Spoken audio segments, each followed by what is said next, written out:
Hi po. Mana po natin itong aking niluto. Lambot. Parang fried chicken. Kagat. Wow. No. Bitawan mo na. Ayun ang bitawan ni Teo.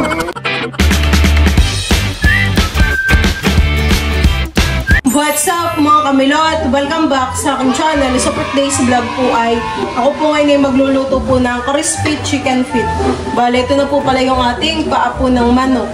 Ito po ay atin pong i-pressure cooker po ng mga 1 o 2 oras po para malambot na malambot at pwede pong makain yung buto. Nandito po pala si Teo. Ito po ay kaliligo. Mag-hi po dali. Hi po. Niluluto po kami ng chicken feet. Haba mo na ikaw? Ha? Ilalagay ko na po itong ating paa po ng manok. Ito po ay lalagyan lang po natin ng tubig. Ito pa ay akin na pong lalagyan po ng bawang. At saka po ng laurel at paminta.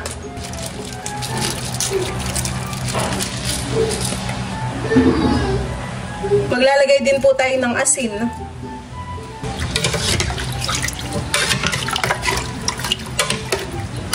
Ito po ay akin na pong tatakpan.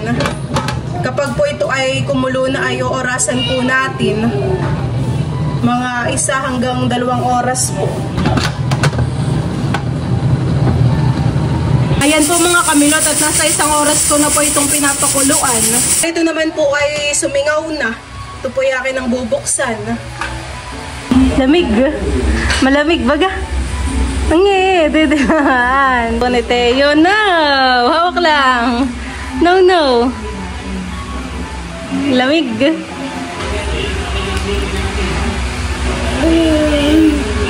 Ito po ay akin pong lalagyan po ng yelo para po hindi madurog.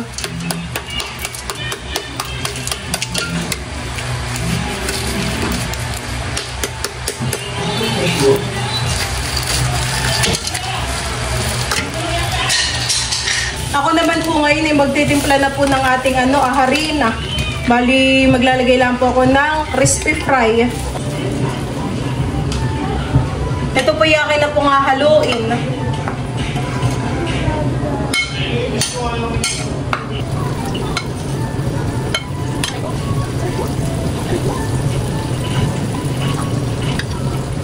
Papagulungin lang po natin ito sa harina.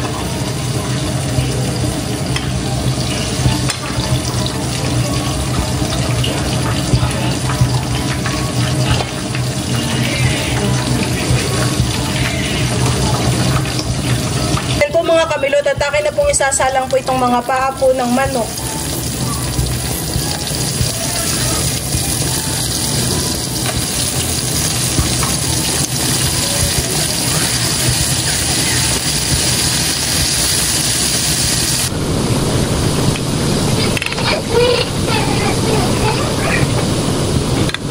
Habang ako po ay nagpiprito po ng paa ng manok, ay tayo po ay magpapagulong po ulit dito sa harina. Para pag naahon na po yun ay may isasalang po ulit tayo.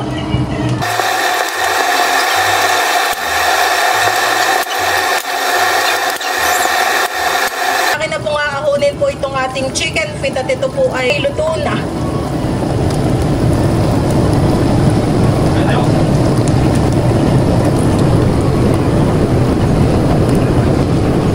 Ito na po yung unang salang na naluto ko na.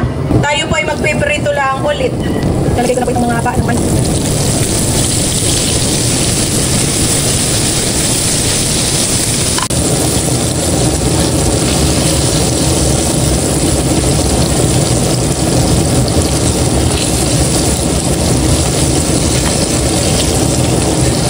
Ahunin ko na po itong pangalawang salang po natin.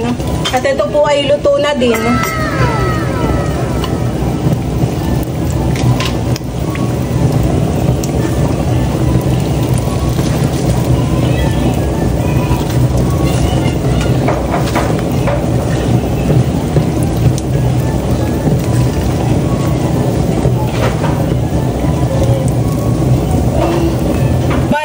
Sa pinggan ay ito po yung last na paa ng manok po na ipiprito ko.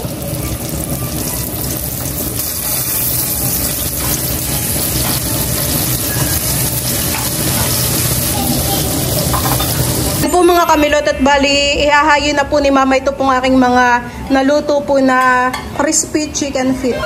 At kami po ay kakain na. Naman po Mama ay may niluluto pa po doon. Parang nakakatakam na puhan eh. Chicken feet. Dapat po yung sausawan natin din ay suka. Tamang-tamang ka-partner po na ang paan ng manok.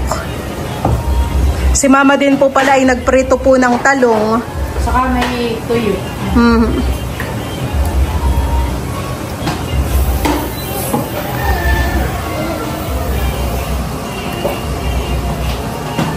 Wow. Luto na po itong ating huling saklang po ng chicken feet. Ito po ay atin ang aahonin.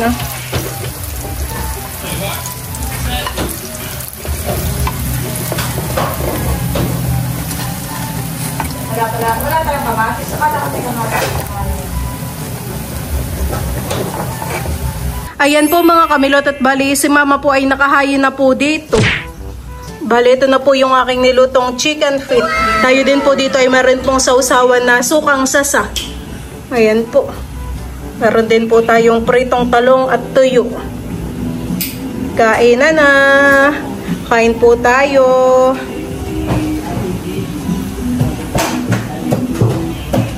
Si Teo po ay nakaredy na po dito sa kanyang high chair. Pagkatapos pong kumain, maya-maya po i-sleep na iyan. Let's pray, Father, the Son, the Holy Spirit, Amen. Lord, thank you for this food. Blessed be our body. Nourish it in His name, Amen. Kain na. Kain na po. Kain na po tayo. Wow. Kain si Aristeo. Ano ito? Papa din. Hanggang na. Ayan po. Tignan na po natin itong aking niluto. Ano ulam ito? Lambot. Ay, nasubo. Sarap. Malambot. Parang fried chicken. Kung mga 2 oras po sana, kain po pati buto. Ayan pa pinagugutom. Pero malambot na rin naman. Ito po yung aming almusal at tanghalian. Sarap kayo.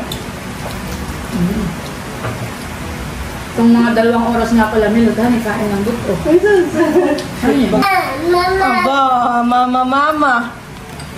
mama. Teo. O, eat. Magpapawa ka na. Hawakan mo dali. Huwag. Chuk! Jesus. Kagat. Wow. No. Bitawan mo na. Uy, ayun ang bitawan ni Teo. Chicken feet. Bawal at ito yung may buto. Subo na lang ito kay Lolo. Pag-imay mo na lang. Ayo. Paghihimay na lang kita para ikaw ay. Wow. Yummy naman, no? Pag-imay mo ng malambot.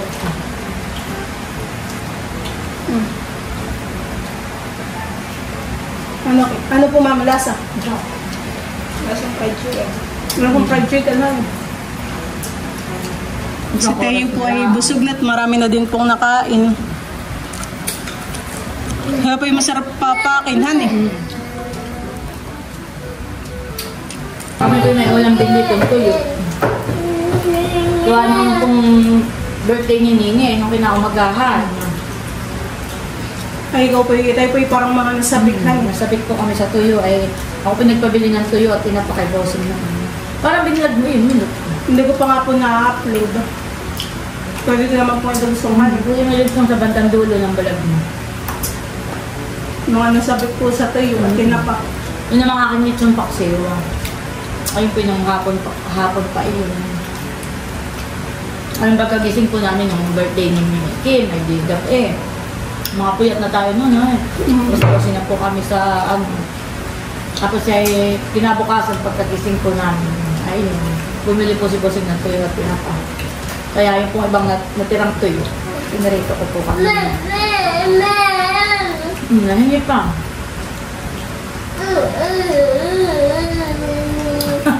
Ang kanyang yung parang yung laruan niya. Yung, ano? Ay, Tama na tayo, busog ka na yata. tama na. Makaging mga pasukan na. Malapit na po pala sa Kimag Manila, girl. Hindi nga. Mga minsan pa ipaluwas na po yan ng Maynila. Kaya ang pasok ninyo na eh. Mga kasama po namin dito sa bahay ay mga nasa Maynila at nag-aaral na. Sino ba tayo manila mag-aral? Sila yung magkakasama sa bahay. Si Idro, Si Mahal po. si Mahal, saka. Ay may Saan panggabi nag-aaral yun? kang, ano? May panggabi kang pasok, wala naman.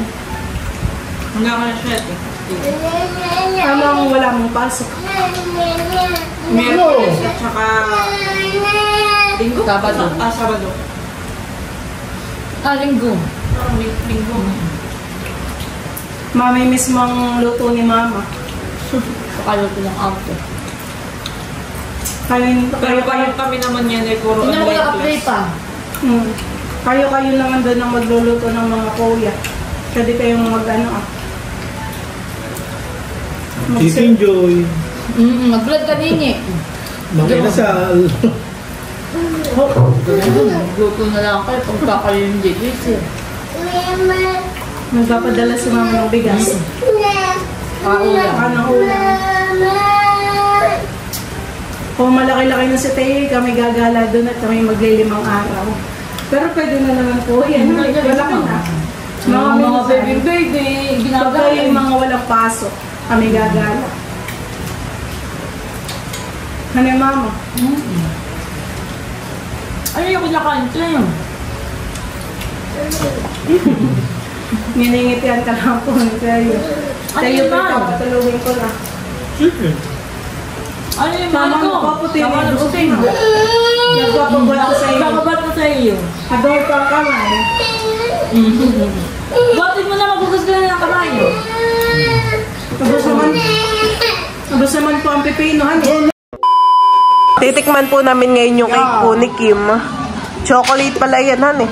Ang gumawa po pala ng cake ni Kim ay yung mama po nung classmate po niya, yung kaibigan po ni Kim.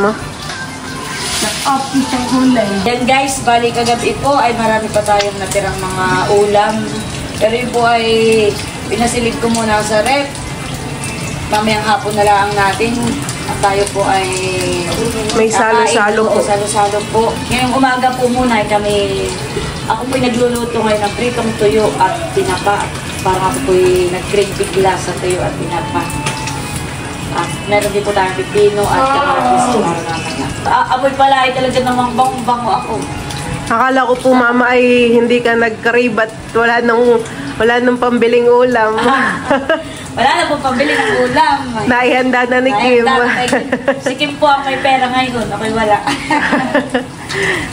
Kaya tayo po'y magtutuyo at inapamuna. Baliktad naman. Lalo na po't may sukang sasahan eh. Tapos magpiprito po ako ng talong. Wow! Sarap ng ating almusal ngayon. Ayan po ay luto na. Ito po'y tinapa. Ito yung tuyo. Kaya po'y prito.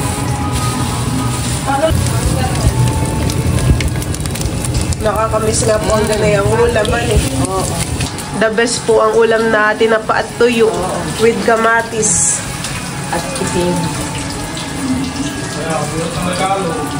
Ako lang dito. May ice cream pa nga pala sa labasan eh. Ata. Si mama po ay nakaluto na po ng tinapa at tuyo. Meron din po ditong pritong talong. Tapos ito na po yung sausawan na suka at bawang. Meron din po ditong kamatis, pipino at sibuyas. Dudut, kain na. Kain na po tayo. Kainan na po. Dudut, kain na.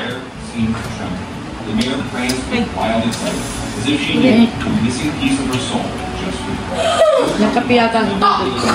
Dito, balik ka na. Not because they have to, because they choose to, because of love. Kami pwede dumating kagabi, mga alas 12 namin. Alas 12 na po. Mga nahuli po din yung mga classmate ni Kim at classmate ni Idro. Doon, pinakulit mo. Kagabi po si Teo. because they choose to. Hindi matigil. Nakipagsabayan din sa mga batang ka na Nabubunggal na 5 kayo. years old, ka na talaloy. Manoy! Nakipagsabayan, nakalabi ganun ang edad.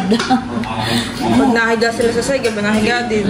But when the whole finding wasn't moving, just still, she didn't understand. She nuzzled, licked again and again. Kasi late na natulog at luha ng sinidro ko yung nahuli pa doon. Ay, yung iba niyang classmate kaya walang sasakyan na ihatid pa ni Idro. Any breath, At tawa daw naman. just still, Ngayon pinaghatid pa ni Idro. Hanggat din natin si Idro ako hindi natutulog. again. Lagi ka naman ganun ako kasi kayo mabalik. World just Hindi ka matutulog na siguro hindi ka balik. Kaya naman, Kung hindi naman, pag ako nandito, papunta mo sa akin si Kuya, tapos bubuksan ko ng pinto. kahit naman sila sa inyo, eh, pagka wala pa, ako din matulog. running to the mayor, then something was right. Nantay ko pang dumating. The mayor pranced with violent cycles to her soul. Two broken hearts found healing in each other. They were paralyzed. Today they run. Diyan po mga kamilot at bali, ngayon po ay nandito po si Ate Seth. Ate Seth, yan po palang parcel ay para daw po kay Baby Nicolay. Nandito po sila Ate Seth at kukunin po. Yan po ay from Ate Gigi. Wow, salamat po Ate Gigi para po dito. And thank you minutes sa pag-order. Bukod po doon Ate Seth ay ano po, may pinapabigay rin po si Ate Gigi na 1,000 para po sa nanay. Ikaw na lang din po ang magbigay. Ay, sige. Ay, isasan ko na lang po sa Gcash po ninyo. Ay, sige. Thank you, Milon. Sige po. Thank you po Ate Gigi. God bless po. Ayan po ay stroller. Okay po. Mabigat namin. Para po kay Baby Nicolay. Thank you so much po ulit, Ate Thank Gigi. you so much po Ate Gigi. Thank you po. God bless po. Sila Ate Sat na lang po yung mag-unbox po na yan. Oh, salamat. Tamang-tama at bukas ay padating si Nanay Kulayhan. Oo, Wow! Magagamit po, honey. Tapos ulit ko na sa Makaka-excite. Thank you, Ate Gigi.